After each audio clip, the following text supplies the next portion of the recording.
नमस्कार, मैं निशांत सिन्हा और आप देख रहे हैं सब लाइन न्यूज। हमारे चैनल के खास कार्यक्रम चुनावी दंगल में मैं मिलाने वाला हूं मंझौली पंचायत के मुखिया प्रतिनिधि से। अब चुनाव का समय नज़दीक आ गया है और अगले महीने नॉमिनेशन भी है, तो कैसी तैयारी चल रही है आपकी? तैयारी बहुत अच्छी चल रही है। देखिए, चुनाव की तैयारी बिल्कुल बहुत ज़ोर शोर में है और मंझौली पंचायत में और भी लोग हैं, लेकिन मैं पहली बार कैंडिडेट बन के आया हूँ और लोगों के जो यहाँ पे दर्द है, परेशानी है, उसको देखते हुए आया हूँ। तो ये बात सही है कि समय अब नहीं बचा। अगले महीने से नॉमिनेशन शुरू हो जाएगा और 24 नवंबर को इलेक्शन है। पिछले दिनों खबर आ रही थी कि चुनाव लड़ने का इरादा आपने रद्द कर दिया है और बैनर पोस्टर आपने हटा लिया है, तो क्या कहेंगे इस बारे में? सबसे पहली बात तो ये है कि जिन लोगों ने ये बात बोला है उनको आचार संहिता के बारे में कुछ इसका मतलब है कि मालूम नहीं है। जिस राज्य में भी अगर आचार संहिता लागू हो जाता है तो वहाँ पर जो भी पब्लिसिटी मटेरियल होता है उसको लगा के रखना वर्जित होता है, तब तक जब तक कि नई गाइडलाइन ना आ जाए और आरओ या वीडियो उसको आपके कोई भी पब्लिसिटी मटेरियल को फिक्स करने के लिए परमिशन ना दें, तब तक आप कोई भी चीज़ का पब्लिसिटी यानी कोई बैनर या पोस्टर कहीं पर नहीं लगा सकते हैं।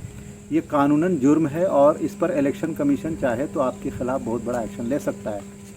रही बात मेरे बैनर की, तो यस, हमने बैनर ज़रूर हटाया था क्योंकि जैसी आचार संहिता लागू हुआ उसके बाद हमको प्रशासनिक लोगों से बातचीत होती रहती थी। उन्होंने भी ये सुझाव दिया कि अभी आपका जहाँ जहाँ पर भी बैनर पोस्टर हो उसको हटा के रखिएगा, तब तक जब तक कि हम लोगों की तरफ से गाइडलाइंस आए और गाइडलाइंस के बाद आपको परमिशन ना मिल जाए। तो मैंने उसका पालन किया, क्योंकि इलेक्शन कमीशन के जो रूल्स हैं, जो गाइडलाइन है, उसके अनुसार आपको उस तौर तरीके को फॉलो करना पड़ता है। अन्यथा आपके ऊपर एफआईआर हो सकता है ये कानून तोड़ने के ख़िलाफ़। तो मैंने कानून का पालन किया। और रही बात के रद्द करने की, तो ये सिर्फ विरोधियों का, जो लोग हताश हो गए हैं, जिन लोगों ने इलेक्शन में नॉमिनेशन करने से पहले ही अपनी हार मान चुके हैं, उन लोगों का ये एक प्रोपेगेंडा था जो मौत पब्लिसिटी करने की कोशिश किया।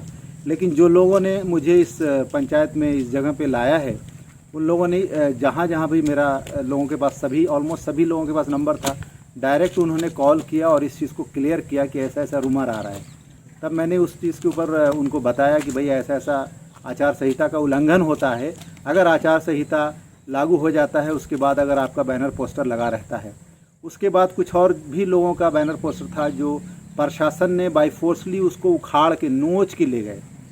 तो होता है ना कि आपका नोचा तो आपने भी समझा कि मैंने खुद ने नोचा, जबकि ऐसी बात नहीं थी। मैंने सिर्फ उस कायदे कानून को फॉलो किया। और यस, हम लोग अभी भी चुनावी मैदान में, आपके प्रोग्राम चुनावी दंगल के माध्यम से ये मैं कंफर्म करना चाहता हूँ कि यस, मैं एज ए कैंडिडेट था और हूँ और आगे भी रहूँगा और इंशाल्लाह सब ठीक रहेगा। और हम लोग अगले महीने नॉमिनेशन की जैसे तारीख शुरू होती है उसमें हम लोग नॉमिनेशन भी करेंगे। और जनता का भरपूर सहयोग है, सपोर्ट है, क्योंकि हमारी लड़ाई किसी व्यक्तिगत के ऊपर नहीं है, किसी व्यक्ति या व्यक्तिगत तरीके से नहीं है। हमारी लड़ाई है इन गरीबी और ये जो पिछड़ापन, जो पंचायत, जो आदर्श पंचायत है, उसको जिस तरीके से इन्होंने 17 ब्लॉक में 17 पंचायत है और इसको 17वें नंबर पे लाके खड़ा किया है, उस 17वें पायदान से, नंबर से मुझे 1 नंबर पे ले जाना है। और उसके लिए पूरा, मतलब आप कह सकते हैं कि जन आक्रोश है लोगों का इन सभी प्रतिनिधियों पे, जिन जिन को 5-5 साल जनता ने दिया कि वो काम करें और काम करके विकास करके इस पंचायत को सचमुच आदर्श पंचायत बनाएं। और मुझे समझ में एक बात तो नहीं आती है कि ये बेशर्मी की इंतहा है कि आपको 5 साल मिला और आप 5 साल में आपने सिर्फ जनता का खून चूसने के अलावा दूसरा कोई काम नहीं किया। अपने बैंक अकाउंट को भरा, सारे अपने परिवार वालों को, यहाँ तक कि कुछ तो ऐसे लोग हैं कि इंदिरा आवास अपने नाम पे अलॉट करवा के अपना मकान बना लिया। कुछ तो जितना भी कोरोना काल में फ़ंड आया है, चाहे जितना भी आप जल नल योजना को देख लीजिए, वो भी बुरे हाल से गुजर रहा है। क्यों? क्योंकि ये सब करप्शन है और ये ज़रूर इसका पर्दा हटेगा और दूध का दूध, पानी का पानी हो जाएगा। लेकिन जब आप सत्ता में होते हो तो आपकी ज़िम्मेदारी होती है, अगर आप प्रतिनिधि जनता के हो तो आपकी ज़िम्मेदारी होती है कि जनता का काम हो और विकास हो। विकास में भी मेरे घोषणा पत्र में तो बहुत लंबा चौड़ा घोषणा पत्र है, लेकिन दूसरे लोगों का तो पता चला, मुझे पहले भी देखा है कि उनका घोषणा पत्र है ही नहीं। सिर्फ उनका काम ये होता है कि आपके घर चले जाएंगे और बोलेंगे हाथ जोड़ के कि बस एक बार हमारा चांस दा, फिर देखिए का करबो, मगही में बोलते हैं ये लोग। तो उनका कहने का मतलब ये होता है कि एक बार चांस दो ना, फिर तुमको तो ऐसा चूसेंगे कि खटमल भी शर्मा जाएगा। और अब तक इस पंचायत में यही हुआ है कि सिर्फ चूसने का काम किया है, अपना घर, बिल्डिंग, बैंक अकाउंट और शहर में ज़मीन और मकान ख़रीदने का और बनाने का इन लोगों ने काम किया है। और जनता जितनी गरीब थी उससे भी ज़्यादा गरीब हो चुकी है, क्योंकि ना इनके पास इंदिरा आवास है। आप देखेंगे तो मतलब अनगिनत घर ऐसे हैं जहाँ पर घर बारिश के दिनों में बैठ गया है, ना इनको कोई सहायता मिली। दूसरी तरफ अगर आप देखोगे तो शौचालय सरकार का इतना बड़ा प्रोजेक्ट है, उसको इन लोगों ने खा लिया। जल नल योजना का बुरा हाल है, मतलब कहीं अगर बिल्डिंग कहीं पिलर बना हुआ है तो टंकी नहीं है, और टंकी है तो नल नहीं है, कहीं पानी नहीं पहुंच पाया है। पूरे वार्ड को आप देख लीजिए, 14 वार्ड है यहाँ पे, 14 में से आप देख सकते हैं जो हालत है। उसके बाद अगर मैं बात करूँ तो लोग कहते हैं ना कि रावण राज रहा है ये गुज़िश्ता दिनों में, क्योंकि हर समाज में सब इंसान का ह्यूमन राइट्स होता है कि ज़िंदगी में भी और मरने के बाद भी। अगर फॉर एग्ज़ाम्पल मैं अगर कब्रिस्तान की बाउंड्री बनाने की बात करता हूँ तो साथ साथ ये भी कहता हूँ, जो आज तक नहीं हुआ है पंचायत में कि एक भी किसी पूरे पंचायत में एक भी शमशान घाट का निर्माण इन लोगों ने नहीं किया है। तो ये मेरा मुद्दा है। फिर आप अगर मैं बात करूँ तो छठ पूजा इतना पावन त्यौहार है, लोग देश विदेश से, दूर दराज से, बड़े बड़े शहर से अपने गांव में जाते हैं कि छठी मैया की पूजा करेंगे। छठ पूजा की को एकदम धूमधाम से परिवार के साथ मनाएंगे। वो रेत में बालू में खड़े होकर, चाहे वो कोई भी मौसम हो, मजबूर होते हैं। उसके लिए प्रॉपर घाट बनाने का हमारा प्लान है। पिछले मई में हमने विधानसभा में इस क्षेत्र के जो मुद्दे थे उस पर क्वेश्चन किया है, उस पर एक्शन भी हुआ है, और वो भी एक सरप्राइज़ पैकेज है जो अभी मैं आपके माध्यम से जनता तक नहीं बताना चाहता हूँ। लेकिन मेरी आवाज़ बहुत ज़्यादा बुलंद हो गई है। मैं उस फुटबॉल की तरह हूँ कि जिस तरीके से फुटबॉल को आप जितना दबाते हो, पुश करते हो नीचे, वो फुटबॉल उतना ऊपर उछलता है। तो मेरी आवाज़ को सिर्फ करप्ट लोग ही दबाने की कोशिश कर सकते हैं, लेकिन आज युवा, ईमानदार, सीनियर सिटीज़न सब लोग आज मेरे साथ खड़े हैं। क्यों? क्योंकि मैं उनका सहारा बनना चाहता हूँ, ऐसा इतिहास बनाना चाहता हूँ, ऐसा मॉडल पंचायत बनाना चाहता हूँ कि लोग दूसरे स्टेट से भी आएँ यहाँ देखने के लिए, जिनको कम से कम राज्य सरकार एक अवार्ड दे कि ये मॉडल पंचायत है और इसमें ये एमिनिटीज़ दी गई हैं, है ना। लेकिन और पंचायत का तो ये हाल है कि आप देखिए, वहाँ से मंझौली से लेकर तिलवारी तक कई जगह क्रॉसिंग है, भूरा नदी, वहाँ पे छलटा पुल तक नहीं है। बड़े ब्रिज की या पुल की तो बात छोड़ दीजिए, जो पीछे एक तिलवारी में पुल बन रहा है, एक टाइम पे मैंने ही उसका DRDO में डलवा के टेंडर में डाला था और मेरे एक भाई उसको बना रहे हैं। तो और रही बात, कुछ लोग ऐसा बोलते हैं कि आप बहुत लेट से आए या आप अभी पहचान बनाइए। तो मैं उन दो सवाल पे एक छोटा सा हम्बल, एक बहुत नम्रता से, बहुत प्यार से मैं एक जवाब देना चाहता हूँ कि भाई देखिए, आज मैं पिछले मार्च से क्षेत्र में प्रॉपर एज अ कैंडिडेट ही समझिए कि वर्क कर रहा हूँ। लेकिन जब टाइम किसी चीज़ का आता है, चुनाव का जब टाइम आएगा तभी ना आप घोषणा कीजिएगा कि आप आ रहे हो। चुनाव के आने से बहुत लंबे समय पहले से मेरा लोगों ने नाम प्रपोज़ किया, उसके बाद हमने पब्लिसिटी के माध्यम से भी लोगों तक ये खबर पहुंचाया कि भाई मैं आ रहा हूँ, और लोगों से एक एक करके सबसे मिला हूँ। दूसरी बात तो ये है कि इस पंचायत में जब ये पंचायती राज लागू हुआ था, है ना, ये स्टेट को बने हुए भी लंबा समय हो गया। मुझे जहाँ तक याद है कि 1951 में ये स्टेट बना था।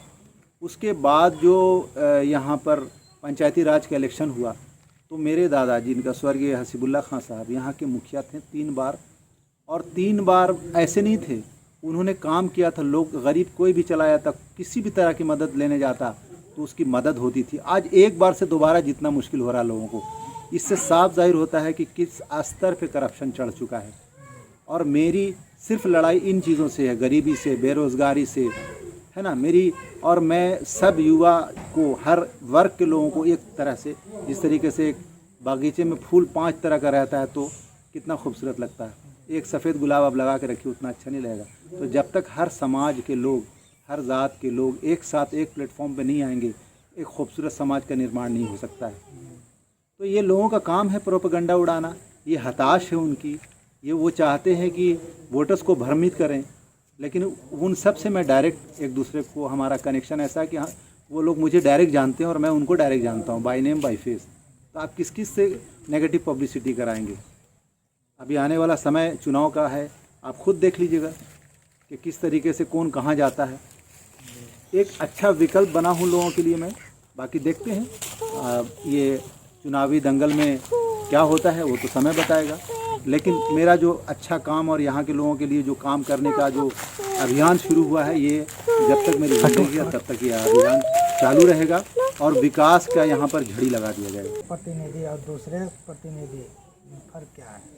देखिए, ऐसा है कि दूसरे प्रतिनिधि सिर्फ यहाँ तक ही रहे हैं या शायद कभी दिल्ली गए होंगे, लेकिन आज मेरा देश विदेश का 25 साल का एक्सपीरियंस है। मैं एक ग्रेजुएट पर्सन हूँ, मास कम्युनिकेशन और अदर्स कोर्सेज भी किए हुआ हूँ। उसके अलावा मैं स्कूलिंग के बाद कॉलेज से ही है ना छात्र संघ में एज अ सोशल एक्टिविस्ट के तौर पे एक्टिव हमेशा से रहा हूँ। और दूसरी बात ये कि मेरा जो मुद्दा है वो विकास का मुद्दा है। मेरा जो मुद्दा है लोगों की जो मतलब गरीबी की जो जंजीर लोगों के गले में अटकी हुई है उसको तोड़ने का मुद्दा है। मेरा जो मुद्दा है सड़क और नाली और उनका स्वास्थ्य से रिलेटेड है। जैसे मैंने पहले भी कहा है कि मैं आऊँगा तो जीत के आऊँगा तो यहाँ इस पंचायत में बड़ा सा हॉस्पिटल बनाऊँगा जहाँ पर लोगों को मुफ्त सेवाएं दी जाएंगी।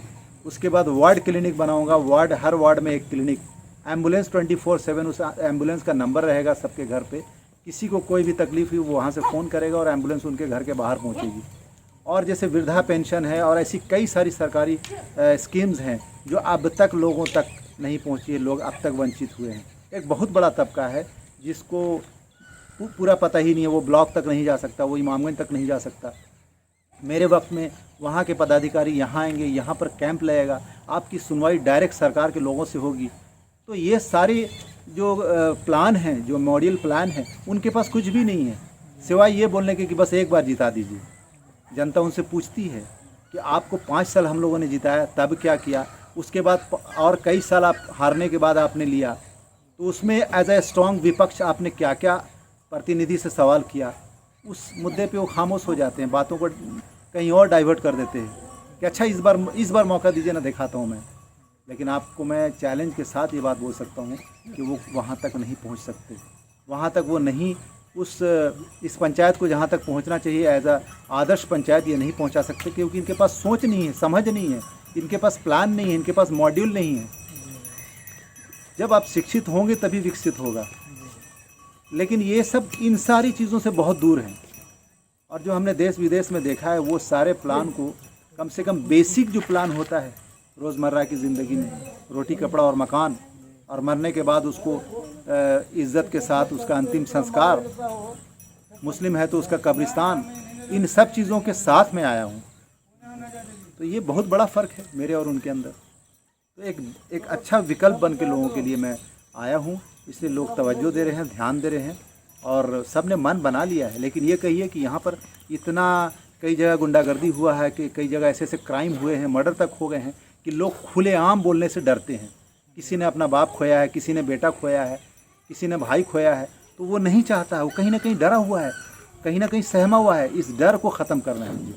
इस पंचायत में लोग शांतिपूर्वक से रहें, भाईचारगी को मजबूत से कायम करना है और बिंदास होकर लोग अपनी ज़िंदगी और अपने रोज़गार में रहें बिज़ी, ऐसा माहौल बनाना है हमें।